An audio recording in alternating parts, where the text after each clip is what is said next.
മഴവന്നൂർ പഞ്ചായത്തിലെ വീട്ടൂരിൽ പട്ടാപകൽ ജാതിക്ക മോഷണം. CCTV കേന്ദ്രീകരിച്ചുള്ള അന്വേഷണത്തിനൊടുവിൽ അന്യസംസ്ഥാന തൊഴിലാളിയെ നാട്ടുകാർ പിടികൂടി പോലീസിൽ ഏൽപ്പിച്ചു.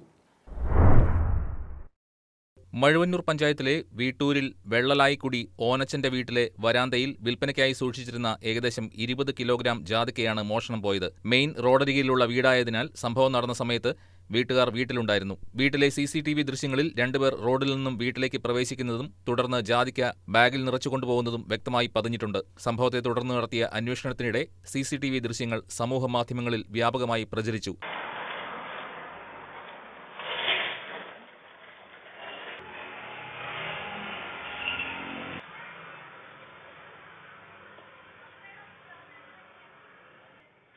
ഇതിന്റെ അടിസ്ഥാനത്തിൽ ബുധനാഴ്ച രാവിലെ 8:30യോടെ വീട്ടൂർ ഡിപ്പോ ഭാഗത്ത് നാട്ടുകാർ സംശയാസ്പദമായി 2 പേരെ കണ്ടെത്തി. ഒരാളെ നാട്ടുകാർ പിടികൂടിയപ്പോൾ മറ്റൊരാൾ ഓടി രക്ഷപ്പെട്ടു. പിടിയിലായ ആസാം സ്വദേശി ഇമ്രാനെ പിന്നീട് കുന്നത്തുനാട് പോലീസിന് കൈമാറി. സംഭവത്തിൽ പോലീസ് അന്വേഷണം തുടരുകയാണ്. News desk KCV news.